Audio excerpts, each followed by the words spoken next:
సభలో ఎంతో ఓపికతో ఉన్నారు అంటే ఇది ఒక అగ్ని పరీక్ష అనుకోండి. ఇవి టెంపరేచర్ ఉన్నా కూడా ఇది ప్రేమతో వేరే రాజకీయ నాయకులు ఎవడన్నా పెడితే మొదటినే పోయాడు, భోజనాలు అరేంజ్ చేశాడు, ఆడపోయి పడుతురు. కానీ ఇంతసేపు ఇక్కడ ఉండడం మిమ్మల్ని అందరినీ కూడా అభినందిస్తున్నా. తెలుగుదేశం పార్టీ మీద, శ్యామ్ సుందర్ మీద, ఫరూక్ మీద, శబరి మీద ఉన్న ప్రేమ ఈరోజు కనపడతాం. ముఖ్యంగా ఈ రాష్ట్రం నేనంతా ఒక 2-3 నిమిషాలు చాలా ప్రోగ్రామ్స్ ఉన్నాయి, ఇక్కడ హెడప్ అయిపోతే దగ్గరికి వచ్చింది ఎన్నికలు. ఇంకా 13వ తేదీ పోలింగ్, మేము తిరిగేగలిగేది కూడా 11వ తేదీ వరకే. ఆ తర్వాత లేదంటే మొత్తం మీద 12 రోజులు మన చేతుల్లో ఉంది. ఈరోజు శబరి గారు 7 నియోజకవర్గాల్లో ఆమె ప్రచారం చేయాల్సి ఉంది. ఫారూక్ గారు నిరంతరం ఆ ఏజ్లో ఐ అప్రిషియేట్, చాలా ఆయన ఏజ్కు మించి ఈ ఎండలో మరి ఆయన ప్రచారం చేస్తున్న విధానం చాలా అప్రిషియేట్ చేయాలి. ఆయనకు దాదాపుగా 5 మంది పంచపాండవులు అనుకుంటా. ఆయన బాగానే ఈ పంచపాండవులు బ్రహ్మాండంగా వీధిని తిరుగుతున్నారు. ఈరోజు పొజిషన్ ఏమంటే ఖచ్చితంగా శిల్ప బ్రదర్లు ఆయన ఏదో ఇంతకుముందు అనుకుంటుంటే ఏదో కంపెనీలు ఎట్లా ఉందనంటే ఏదో 2-3 కలిసిన ఒకే కుటుంబం వాళ్ళు ఏదో పెట్టుకుంటుండ్రు, శేషయ్య బ్రదర్స్ అని, లేకపోతే వెంకటరామ సన్స్ అని. ఇక శిల్ప బ్రదర్లు 2 నియోజకవర్గాలు ఆక్రమించుకొని వ్యాపారం చేస్తున్నారు. వాళ్ళకు మన ఫారూక్ గారికి చాలా తేడా ఉంది, సీనియారిటీ ఉంది. అసలు ఏంటి, స్పీకర్గా కూడా పనిచేశారు ఆయన, ఒక మంత్రిగానే కాదు. లెజిస్లేటివ్ అఫైర్స్ అంటే ఏంటి, క్యాబినెట్లో ఎట్లా డెసిషన్స్ ఉంటాయి, ఏ రకంగా ప్రజాసేవ చేసేదానికి చట్టబద్ధంగా ఏ రకంగా ఉండాలి అన్నటువంటివి ఆయనకు తెలిసినట్టుగా ఈ శిల్ప బ్రదర్లకు, కాటసాని బ్రదర్లకు, ఇవన్నీ కంపెనీలు బ్రదర్లు, ఈ కంపెనీలకు వీళ్ళకు తెలియదు. ఇది చాలా మంచి వ్యక్తి.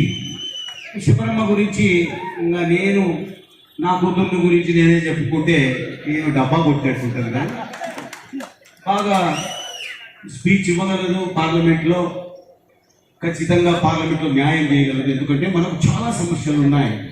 ఈరోజు చూడండి మీరు, తీగల వంతెన, అదేదో కేబుల్ బ్రిడ్జ్, అది సంగమేశ్వరము సిద్ధేశ్వరమి అక్కడ ఉన్నటువంటి తెలంగాణకు మధ్యన తీగల రోడ్డు వస్తుంది ఇక్కడ.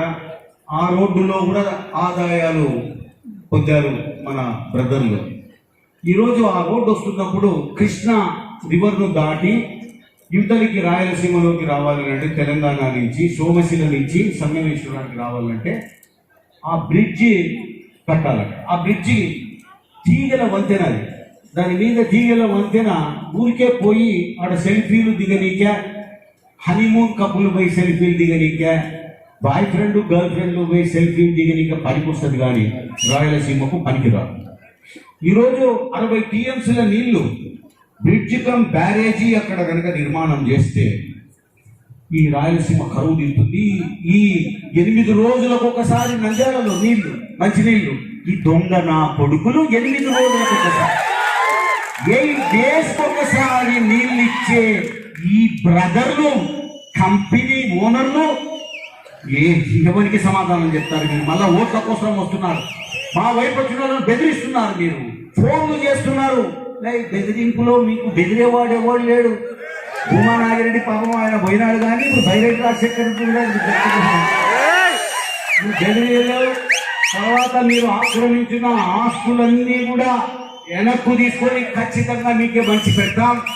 ముఖ్యంగా నేను చెప్తున్నా, బెదిరింపులకు వస్తే మాత్రము 1000 రెట్లు రెడీ ఉన్నాం మీ బెదిరింపులకు ఫైట్ చేయడానికి అని చెప్తున్నాను. నేను న్యాయంగా జరిగిన ఎన్నికలు ఎవరి ఇష్ట ప్రకారంగా వాడికి ఓటేయని శబరమ్మకేస్తారా, లేకుంటే ఓ దద్దమ్మ వాడు ఎవరు కనపడ్డా కల్తీ విత్తనాల వ్యాపారం చేసుకుంటూ వ్యాపారం రైతులు ఎంతమందిని చంపినారో ఏమో.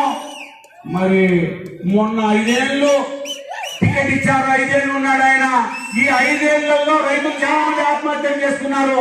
జగన్మోహన్ రెడ్డికి నచ్చినట్టుంది ఈ క్యాండిడేట్. మరి మిగిలిన రైతులను కూడా సంవిధానం టికెట్ ఇచ్చినట్టుగా ఉంది. అందుకే ఈ రోజు మేము చూస్తున్నాము, శబరికి కనపడని అటువంటి అత్త పత్త లేనటువంటి ఒక మరి కొంచెం బ్రహ్మానంద రెడ్డికి మధ్యన జరుగుతున్న ఈ యొక్క ఎన్నికల సమరంలో ఖచ్చితంగా శబరమ్మను దీవిస్తారని మేమంతా నమ్ముతున్నాం. ఇంకా కంపెనీలు, బ్రదర్లు, సన్స్, ఇటువంటి కంపెనీల వాళ్ళను ఫరూక్ గారు కొట్టి పారేస్తాడు ఆయన. వృద్ధుడు ఆయన కొట్టేదే కదా, వీళ్ళు పోతారు, ఇంటికి పోతారు. చిన్న వాళ్ళు వీళ్ళు పైనుంచి బయట నుంచి వచ్చినటువంటి వారు. ఇంకా చూద్దాం స్టేట్ గురించి.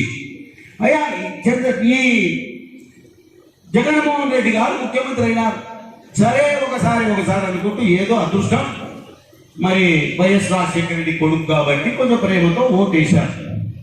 ఓటేస్తే ఇప్పుడు చంద్రబాబు నాయుడు గారు నిర్మాణం చేసినటువంటి తన ఆఫీసు, కార్యాలయం అక్కడే కూర్చుంటున్నాడు. మీరు చూస్తున్నారు, వెనకాల ఒక పెద్ద చక్రం ఉంటుంది. అశోక చక్రమో ఏ చక్రమో అది నేను పోయి చూడాలి. ఆ చక్రం ఉంటుంది, ఈయన కూర్చుంటుంటాడు. కానీ ఇంకోటి గమనించాలా మీరు, ఆయన కూర్చున్నటువంటి కుర్చీలో బాగా గమనించండి, చేతిలో ఒక రాయి ఉంటుంది, పెద్ద ఇంతలా. ఈ రాయి ఎవరి మీద వేస్తారో తెలియదు. అందరూ భయపడుతున్నారు ఈనాడు, అందరూ రైతులు భయపడుతున్నారు. లేకపోతే నిన్న మేనిఫెస్టో ఏమన్నా తెలియదు.